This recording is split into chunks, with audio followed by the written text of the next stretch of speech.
Coming up, the bomb squad is called in for something very unusual. Old photos are literally moving, and a man skips the pandemic. I'm Taylor, and it's time for the Weekly Rundown.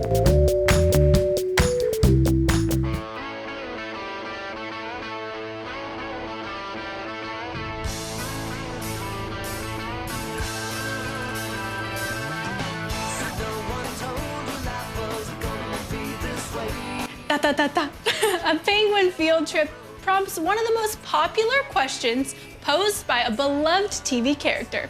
How you doing? How you doing? These 4 penguins got to stretch their wings with a private tour of the Chicago-based replica of the iconic Friends set. It was considered their exercise for the day. The rest of Chicago will also get to experience the Friends experience when it reopens to the public March 17th. Lucky little penguins. Okay, now just in out of Ohio. Okay, not really. But check out the suspicious bag left outside a church. It actually contained a furry surprise. A few furry surprises to be exact. The bomb squad was called in after this bag was found outside the church door. When detectives arrived, they didn't hear ticking, but purring. A mama cat and 6 of her babies were in the bag. With them, a note that read, "Sprinkles went into labor." The mama and babies were taken to a local animal shelter where they were warmed up and fed. Imagine snorkeling along beautiful clear waters, looking at coral reefs and cute little fishies, and then seeing this. Oh, whoops, wrong video. Dang it, wrong video again. Okay, that's the right one. Yep, that's the right one. A glow-in-the-dark shark. 3 shark species off the coast of New Zealand have been found to glow in the dark. The scientists from Belgium had believed the species to be bioluminescent, but for the first time were able to document the phenomenon. Research suggests their glowing camouflage may actually help them hide from predators. Pretty neat. How many days in a row could you eat In-N-Out fast food without getting sick of it? A lot. One California family loves the burger chain so much they've decided to use their time to visit every location in existence. Shelby Bracho tracks 8 of the locations in California's Central Valley the family was visiting this weekend. My son prides himself that this was his idea. Sam Vonderheide and his 2 kids, Emery and Berkeley, love In-N-Out. When I looked it up, it was like there's almost 360 of them. And I thought, whoa. And then I was like, there's 40 in Texas? And there's like over 30 in Arizona and a dozen in Utah. And I mean, I was like, this is gonna be a much bigger challenge than I even thought it was. The family has visited 316 of the 363 locations since July. Just to have fun and find something to be happy and excited about in this year that's been really hard in a lot of ways. And so that's what this was for us. And I feel like I've seen a lot of people get happy about what we're doing, which makes me feel good. The family now has over 7,000 people following their adventure on Instagram, and they've got plenty of swag to show for it. Like a beach umbrella, we've gotten like a hammock, we've gotten like cookie jars. One store gave us an actual tile with a palm tree on it. They always buy at least one thing from each location, and they've saved all the receipts. We kind of have made it a goal to try as many of the different secret menu items as possible. One time we ordered all the different levels of the way you can have your French fries cooked, because that's a secret menu thing. There's 7 ways. Their love for In-N-Out began with Sam's grandparents, who lived near the first ever In-N-Out in Baldwin Park, which opened in 1948. I like to say my kids are 4th generation In-N-Out lovers, so. And so far, they haven't gotten sick of it. I guarantee tonight, if I ask them what they want, 50-50 chance they might say, let's go get In-N-Out. Sam says the fast food chain has opened up a few more locations since they've started this adventure, and the family is eager to check those new locations off their list as well. Could you do it? Head over to NBC Weekly on Instagram and let me know. I am very curious. Now to a California teen who got a big surprise from Chase Bank for his 18th birthday in honor of his name being the same as the bank's. Marie Ettinger explains. Chase Banks hears a lot of jokes about his name. Like everyone, my name's Chase Banks. Everyone they'll send me pictures on Snapchat of like the bank and stuff. They're like, hey, look at your house and stuff like that. But he's never seemed to mind. In fact, he's making the most of it, collecting memorabilia with his name on it, the bank's name on it. About 3 months ago, I had wrote to them because I was looking for a Chase Banks decal for his truck that we were getting him, and I couldn't find one. So I had just messaged the bank and asked if they could get me one that I could buy. Wow. The bank went a step further. How you doing? Good, how are you? Surprising Chase with all sorts of Chase Bank goodies for his 18th birthday. I thought it was crazy. Like there's like a dog at my door. Yeah, I had no idea. It was news to me today.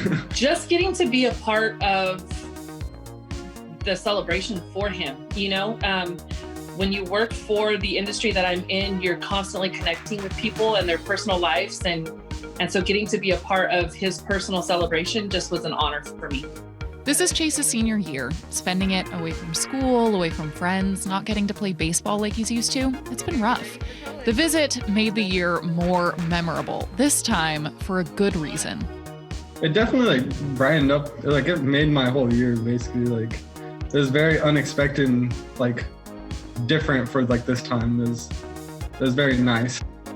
Get this, Chase also got a tattoo of the Chase Bank logo for his 18th birthday. His last name is in the center and it reads established 2003, the year he was born. Wait a second, those born in 2003 are already 18 this year? Whew, oh boy, let that sink in. But don't worry, this next story will keep the youth alive.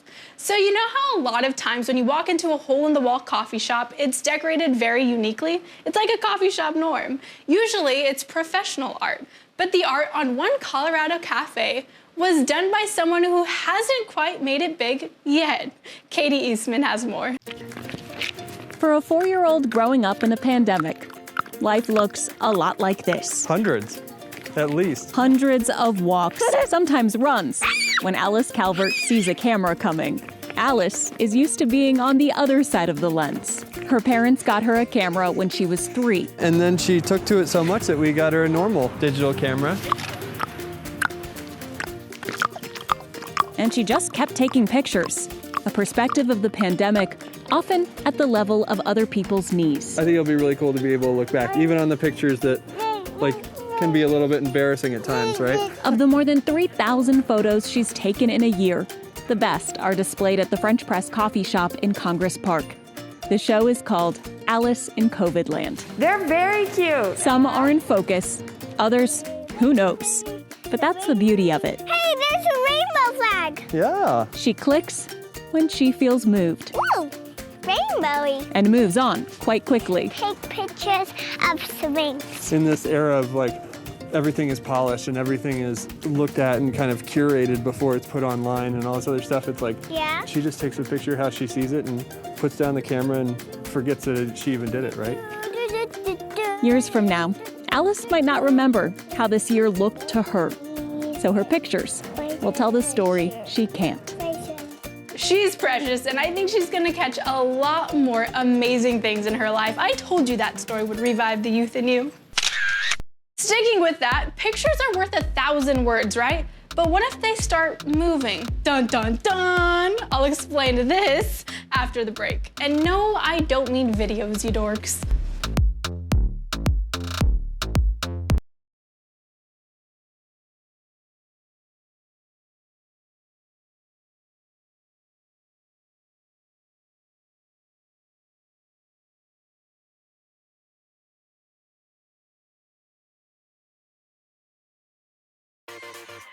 New and cutting-edge technology is breathing new and eerie life into old still photographs. Jeremy Roth has this and more in Talking Tech.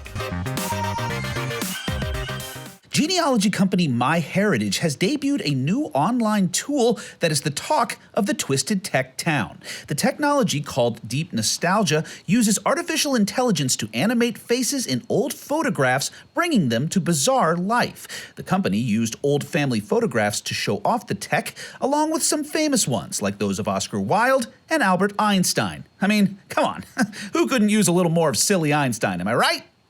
In addition to animation, the site can also colorize and enhance old photos to make them shine. The digital simulations can feel both familiar and downright eerie. It's similar to technology used to make deepfakes, fake videos of real people, which has raised concerns about the spread of disinformation. Controversy aside, technology can do some truly amazing things. Like, how about reading a more than 300-year-old sealed letter without actually opening it up? Before envelopes, people locked letters using intricate ways of folding the paper. A research team found a way to read one of these letters without breaking its seal. Experts didn't want to damage the fragile letters, which were found in an old trunk in the Netherlands, so they used a highly sensitive X-ray scanner and sophisticated computer algorithms to unlock, unfold, and understand the parchment virtually. Researchers found the letter, dated July of 1697, was a request for a certified copy of a death notice. Interesting, huh? Now, it's not a tech segment if we don't talk some social media, right? Well, there's a new social media app that's getting a lot of buzz, including from celebrities. But not just anyone can join. NBC's Liz McLaughlin explains. Social media usually involves photos, text, and videos. But a hot new social app called Clubhouse is centered around good old-fashioned audio. You can either sit and listen to people like you would perhaps at a conference, or you can participate. The platform's attracting celebrities, including Drake, Oprah Winfrey, and Elon Musk, and driving unfettered conversations on all sorts of topics. I think some of the appeal here is going to be finding rooms that are about a breadth of topics that might be relevant to them. You have to be logged into the audio chat room, which caps capacity at 5,000, to be part of the conversation. There's no replay or recording feature. And at least for now, if you want to join Clubhouse, you have to be in the club. Clubhouse is still in beta, and so it's not available to everyone. And so if you want to be on Clubhouse, you need an invite. It's also only available on Apple devices so far, but those limitations haven't stunted its growth. The 11-month-old app had just 1,500 users in May, exploding beyond 2 million last month. The high demand is driving some early Clubhouse adopters to sell their invites on sites like eBay and Etsy for up to $150. You know, this app will eventually open up to everybody, and you could sign up for free without a code. Buzz that spurred tech titans Twitter and Facebook to develop their own audio platforms. Liz McLaughlin, NBC News. So I guess you have to be fancy to try it. Twitter is currently testing a product called Spaces that offers a similar audio chat experience to Clubhouse. Facebook is also rumored to be working on a competitor, but no word yet on what that would be or what it would be called. So obviously tech geniuses have spent the pandemic making new products. But after the break, I'm introducing you to a man that kind of barely even knew about the pandemic. We're talking to loved ones back home, and they're going into these lockdowns. I could not picture what it was like. Crazy, right? Stick around.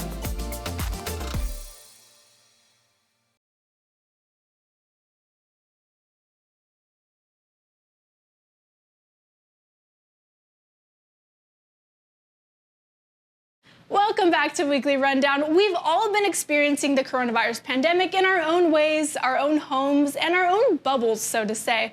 But one man's experience is notably different than almost anyone else's on the planet. Sarah Long shows us why.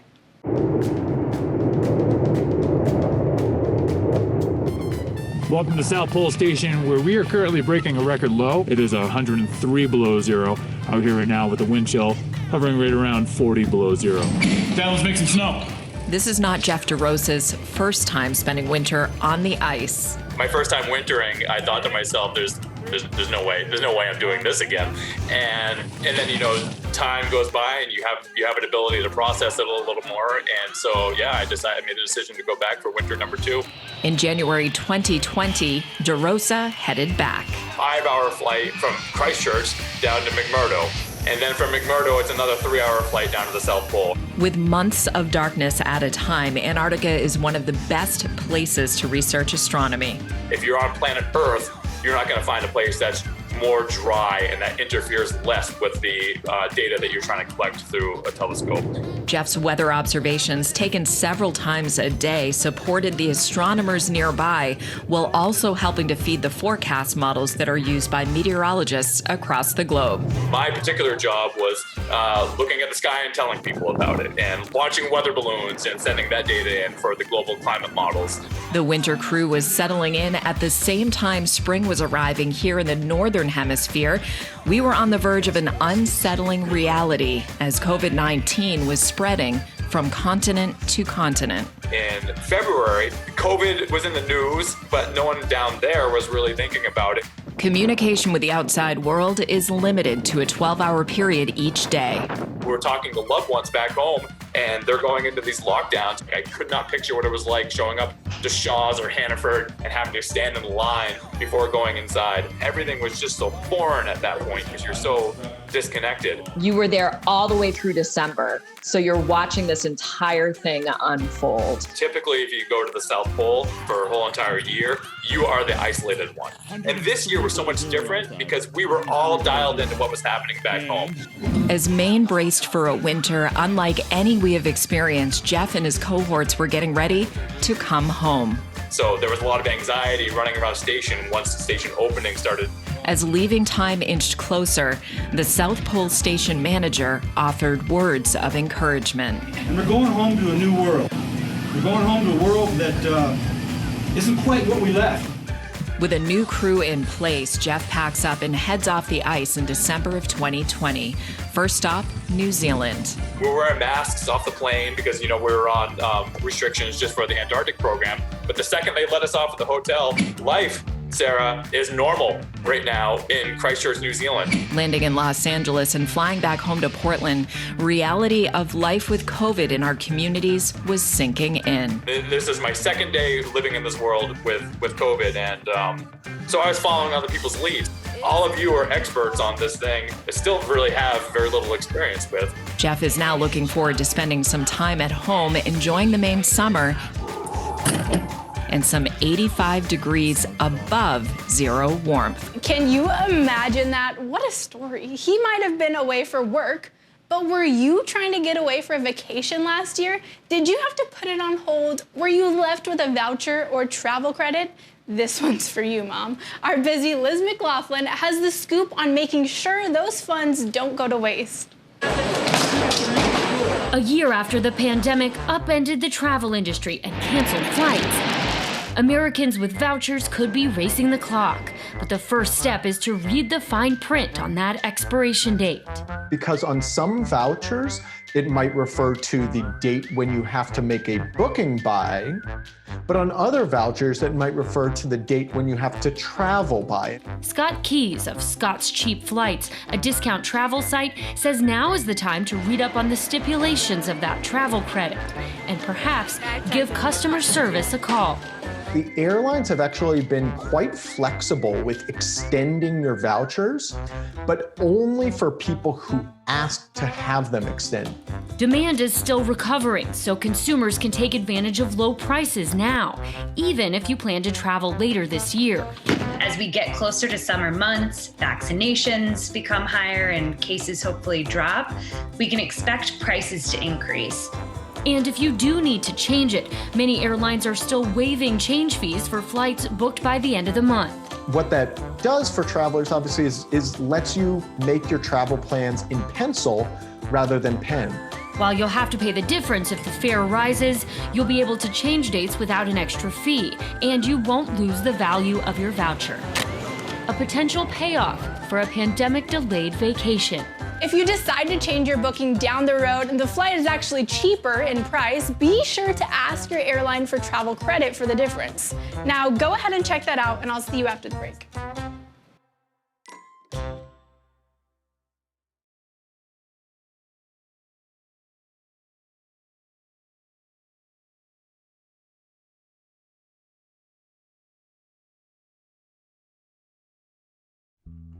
We're continuing to show special recognition to our essential employees here on Weekly Rundown, as they deserve.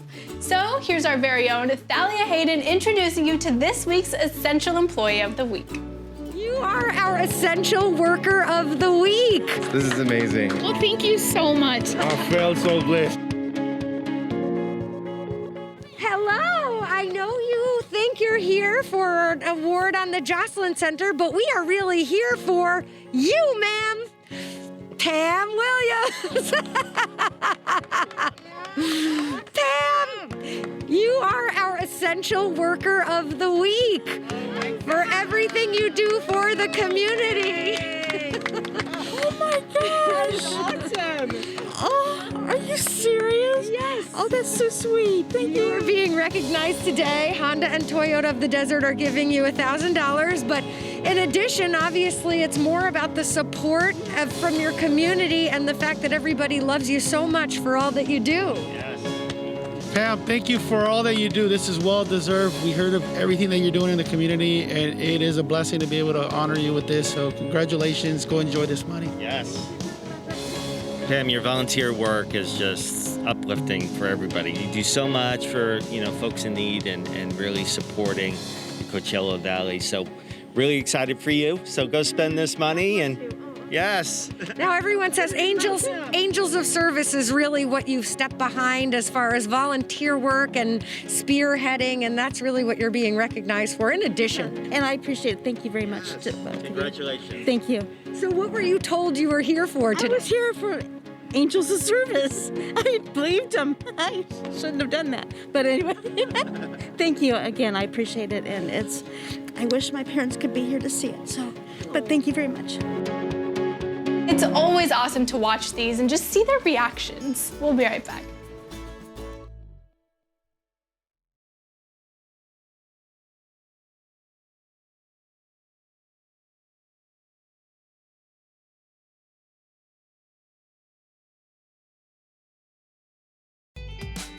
NBC Palm Springs is highlighting women across our communities in honor of Women's History Month. So every Friday in March, be sure to tune into NBC Palm Springs News at 6 p.m. for a special report.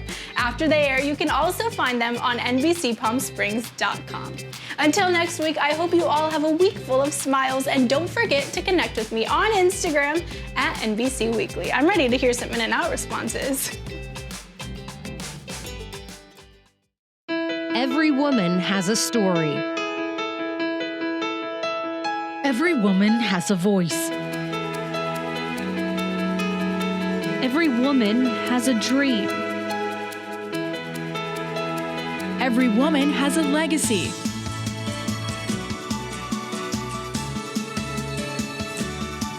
Join us every Friday in our 6 p.m. newscast to celebrate Women's History Month here on NBC Palm Springs.